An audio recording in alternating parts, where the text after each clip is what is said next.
سلام دوستای عزیز، خوش اومدید به یکی دیگه از ویدیوهای ما. امیدوارم که هر جا هستید حالتون خوب باشه و تا الان هم روز خوبی رو سپری کرده باشید. تو ویدیوهای قبلی چند تا دوستان کامنت گذاشته بودن که اگه میشه کیک هم واسمون درست کن. قبلا حالا کیک من باز درست میکردم، ویدیوهاشو مثلا تو کانال میذاشتم، ولی خب خیلی وقت دیگه درست نمیکنم. حالا امروز باز تصمیم گرفتم درست کنم به درخواست اون دوست عزیزمون که تو کامنت واسمون نوشته بود. یه کیک ساده است، مواد خیلی زیاد و خاصی نمیخواد یا شکل خاصی نداره، خیلی ساده است. هم فکر کنم مثل کیک اسفنجی میشه، ولی خب شاید هم کیک اسفنجی بهش نگن، نمیدونم. حالا من یه نمونه دستورش رو از توی اینترنت درآوردم. مواد لازمی که برای کیکمون لازم داریم: زده یه دونه تخم مرغ، حالا اگه بزرگه، اگه نه که متوسط یا کوچیکه 2 تا استفاده کنیم. من الان آوردم بیرون گذاشتم 2 تا تخم مرغ. شکر 3/4 حیوانه از همین لیوانای فرانسوی دسته‌دار که همیشه همه دارن تو خونه‌هاشون و از اینا استفاده میکنن. شیرم زده 1 پیمونه کامل، روغن نصف پیمونه، آرد سفیدم 2 تا لیوان، بیکینگ پودر 2 قاشق مربا خوری، البته وانیل نصف قاشق چای خوری. برای قشنگی روی کیکمون زده یه مقدار کنجیت هم دل بخوام میتونید استفاده بکنید. حالا اونم میگم چه جوری مثلا از اون کنجد داره استفاده میکنه، داخل مواد نمیریزه یا آخر سر نمیریزه، باید توی قالب این کنجد ریخته شه بعد مواد کیکو بریزیم. خب اولین کاری که باید بکنیم بریم تخم مرغامونو با شکر هم بزنیم، یه مقدار حالت کرم رنگ پیدا بکنه. بعد حالا یکی شیر و روغن و چیزای دیگر رو بهش اضافه بکنیم و بذاریم داخل فرم. الان میرم من روشن میکنم روی درجه 180. تقریبا فکر کنم این کیک اون 35 تا 40 دقیقه باید بمونه. با یه دونه سیخ چوبی یا خلال دندون میزنیم وسط کیکمون. اگه مواد بهش نچسبید یعنی کیکمون پخته آماده است. اگه دیدید یه مقدار چسبیده هنوز احتیاج به پخت داره، میذارید یه 10 دقیقه دیگه بمونه تا کاملا آماده بشه. خب الان من فرو روشن کنم، قالب جدیدم گرفتم، برم از بالا کابینت بیارمش پایین، بشورم توش تمیز بکنم آماده باشه که موادمونم قاطی کردیم بریزیم داخل قالبمون. فرو از الان روشن میکنیم تا یه مقدار گرم بشه. توی این ظرف مال همزنم میریزم برای اینکه این یه مقدار راحت تره. با همزن تو کاسه الان بریزم خیلی میپاچه بیرون. حالا یه سری موادش رو داخل این درست میکنم، الباقیش رو خواستم درست کنم آرد بزنم میریزم توی یه دونه ظرف بزرگ. 3/4 پیمونه تقریبا اینقدر. خب شکر رو ریختیم توی این ظرف. 2 تا تخم مرغ هم داریم، تخم مرغ هم کوچیکه. حالا اینا رو بریزیم داخل شکر.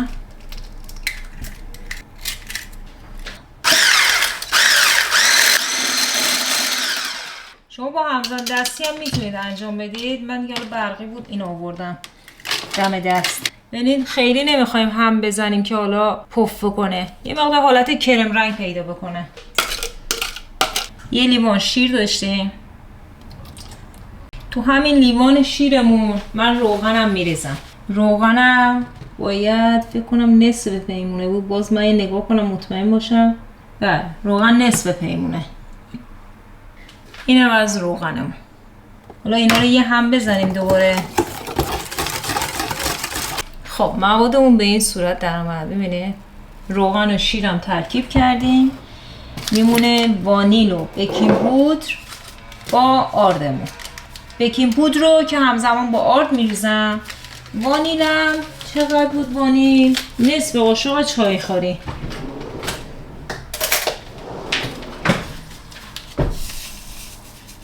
اینم از وانیلم. خب الان میخوام آرد من بریزم به موادم اضافه کنم. آرد باید کم کم بریزیم. پیمونه اولش رو الک میکنم میریزم داخلش، هم میزنم، بعدم پیمونه دوم میریم. یه کوچولو با قاشق هم میزنیم آروم که این آردمون یه مقدار قاطی بشه، چون الان من با همزن بزنم سری میپاچه بیرون این آردا. خب پیمونه دوممونم میریزیم، بعدش باید بیکینگ پودر رو بهش اضافه بکنیم. مواد کیک نباید سفت باشه، نباید خیلی شل باشه. داخل الک رد میکنیم اینم که گوله موله نداشته باشه، توی موادمون قشنگ حل نشه. ببینید غلظتشو به این صورته، نه خیلی بیش از حد شله نه سفته.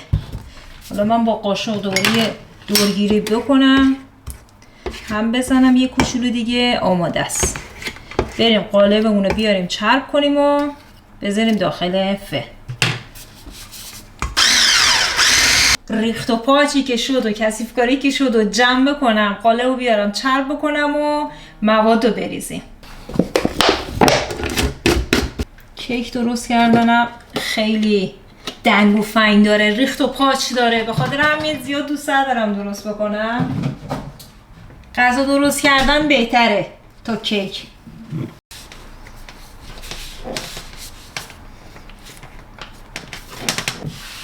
کامل اینا رو مرتب کنیم قشنگ.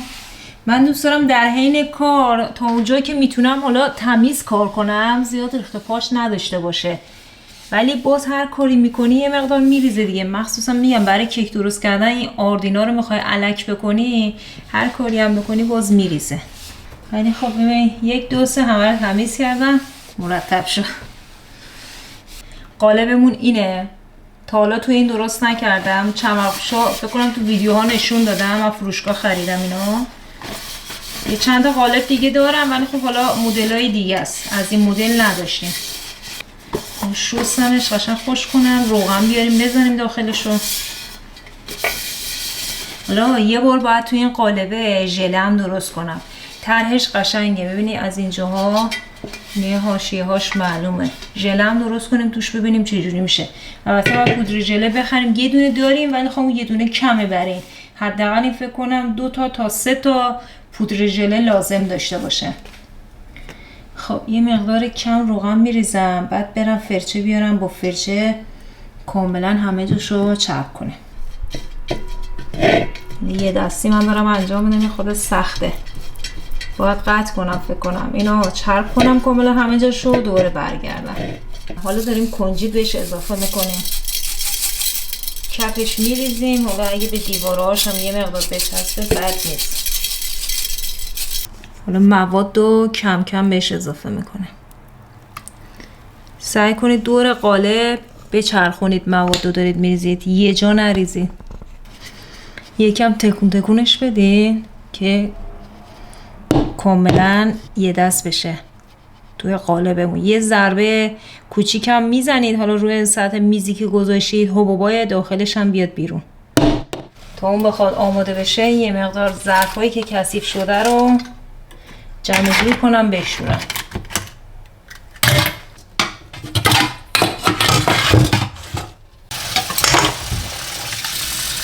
یه مقدار آب گرم بریزم روش، آب سرد نمیشه قشنگ تمیزشون کرد.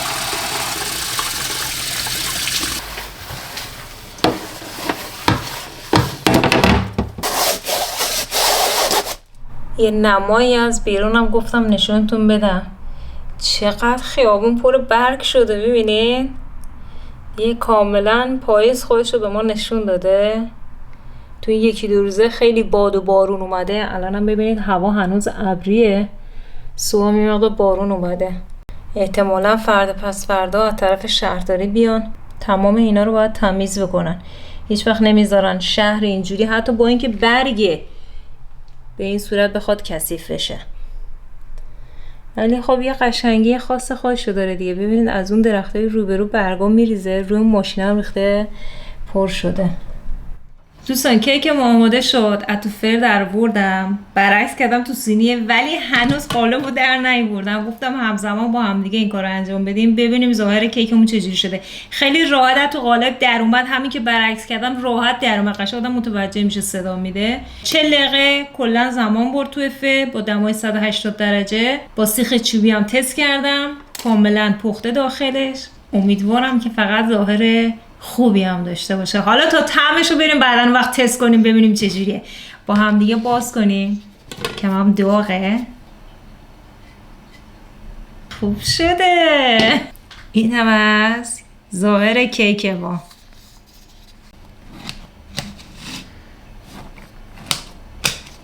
خب یه تیکه کیک رو بریدم، بافتش کاملا حالت اسفنجی رو داره، داغه نمیشه قشنگ دست بگیری. حالا باید یکی ازش بخورم ببینم مزهش چجوریه. این ظاهر کیکمون بود، ببینیم چجوری شده طعمش.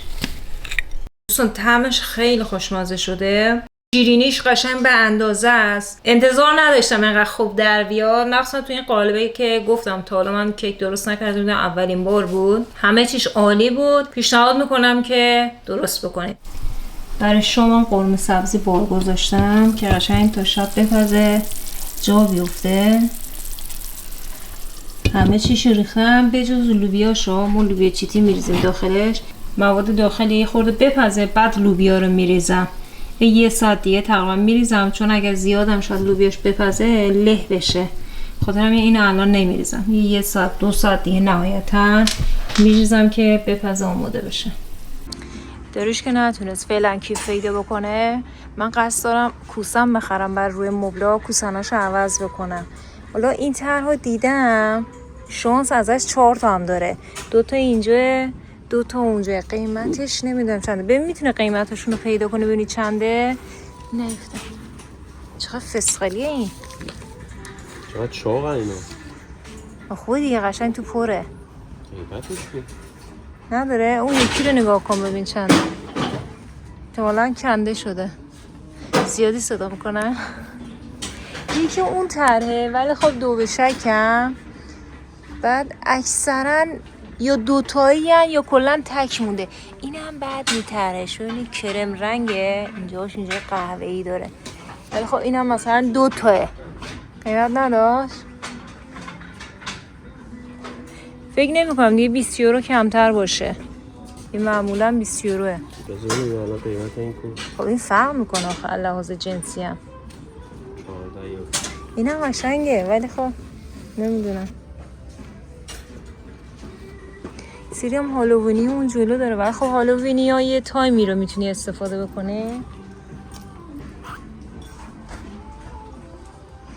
میبرم که کلا همه رنگ روشنه. این زرشکیه نه. قیمت نداره؟ نمیدونم، فردا نگاه. 20 یورو. 20 یورو گفتم. اینه داره ولی همونه، تو همون قیمت اونم چیز شده کدومو؟ این بابا نوئله رو در بیار. اینا چی؟ اینا همه کریسمسی آوردن گذاشتن اینجا.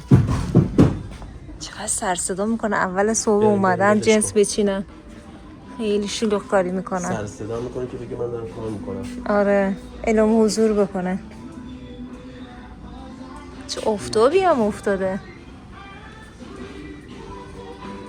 این موزیکا اسیر میکنه ما رو تو این فروشگاه ها.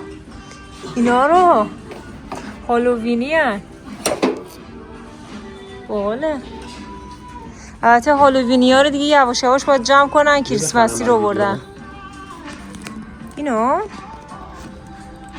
3 تا اینجوری مثلا که ترشی فلان بریزی. ساده‌ش هم هست اون سفید. اگه سفید ساده بخوای بگیری. این برم فکر کنم قبلا اینجا هم زیاد داشت. بذار ببینم هستن ها. نه نیستشی. هرچی هست همون هست. یه ظرفم اینجا دیدم الان. بیا ببین چقدر خوشگله. ظرف میوه است. اگه پایه داشت خیلی قشنگ بود. این چقدر خوشگله. زیریاش هم قشنگه. خب این همونه. نه اون آره. صافه. آها. آره 2 مدل دیگه، یه دونه گوده یه دونه این، ولی خب قیمتش ارزون تره. اینی که دست منه طبعا 17 یورو. اگه پایه داشت می‌خریدم. بزنیم. نه چه یاد این کاسه روشویای دستشویی افتادم. اصلا قشنگ نیست. خوبه دیگه، با لذت توش بابتوبو میزنه. این قسمت هم وسیله‌های کریسمسی رو گذاشتن، خیلی خوشگلن. رنگای صورتی اینا فندق شکنه. چند مدلشه، سایز کوچیکش هم هست. این بالا سبزش هم داره. کلی هم از این آویزای درخت اینجا گذاشتن، حالا مدل‌های متفاوت. قیمت 1-2 تاشونو بذار بگم. اینو زده 5 یورو، اینو زده 3 یورو، 3 خورده ای البته دیگه. این قیمتش چنده؟ قیمتش 4 یورو. قیمت ها متفاوته دیگه. یه سری هم این ور گذاشتن. بریم اینجا اینا رو هم نشونتون بدم. این مالا هالووینه، اینجا جا مونده. البته این چند تا بقیه واسه کریسمسه، بیشتر قرمز و سبزه. این گوزنم خیلی خوشگله، با سیم سنگین هم هست. قیمتش زده 13 یورو.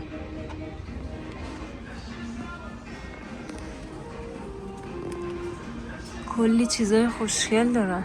البته بازم هی میارن، تازه اینا رو بردن چیدن. این گویه هم خوشگله. اومدیم قسمت بدلیجاتا، میخوام بدونیم دستبند بگیرم. دستبند از این جنس های استیل خب دارم یه سری خونه، ولی خیلی نازک و ظریفن. تو خونه هی کار انجام میدم، چند تاشون رو تا حالا پاره کردم. الان یه دونه اینو دیدم، مدلش خیلی باحاله، درشته. این طرفش نگاه کنید اینجوریه، ریز دوتایی، این ورش درشته. تو دستم انداختم، خیلی قشنگه، ولی قفلش اینجوریه. در میاد یعنی؟ ممکنه اذیت کنه. این قفلا که مثل حالا دستبندای دیگه، اون دستبند طلامه اونجوری باشه خوب اگه پیدا کنم. اینو وگرنه می‌خواستم چفت بشه ها. خیلی قشنگ بوده، طلایی هم هست، خیلی دوست داشتم. الان نمیخوایش؟ به خاطر قفلش نه. نیده بوده قفلشو؟ ببین زیاد داره، خیلی نازکن یا نقره‌این. من طلایی میخوام و اینکه اونجوری ضخیم میخوام باشه. نگاه کن اینجا رو، کره خوشگل خیلی زیاد داره. یعنی خب ظریفن دیگه. آره اینا زود پاره میشن تو دست من که تو آشپزخونه حالا کار انجام میدم، زود پاره میشه. نه این چیه؟ نه ها بیا، به خدا این همونی که میخوایه. چه قفلش همونه دوباره. چه خوشگله. این همونی که خودت داری طلاه. شبیه اوناره. یعنی اذیت میکنه قفله. شاید در بیاد ها. آره خطریه نه بابا. قفل خب چرا اینجوری میزن کارو خراب میکنی؟ شاید در نمیاد. بذار اینجا، بذار اون بالا، بذار یه تست بزنم. نه خطریه، میبینه؟ احتمال اینکه شاید یه دفعه یه جا گیر کنه در بیاد هست. حالا در اومد دیگه، طلا نیست که. باشه بالاخره آدم دوست داره دیگه. دوست داره گم کنه؟ نه اون وسیله‌ش دوست داره. خب بریم په. قسمت نیست انگاری چی بخریم امروز اینجا. خدا شاهد ما اومده بودیم به نیت خرید. خیلی خب متاسفم. کوسن که دیدید که اون یکی دو مدل نشونتون دادم، ولی خب دو به شک شدم بخرمشون. دارشم که کی پیدا نکرد، دستبندم که اینجوری شد. انگار خالی شده جنساشون.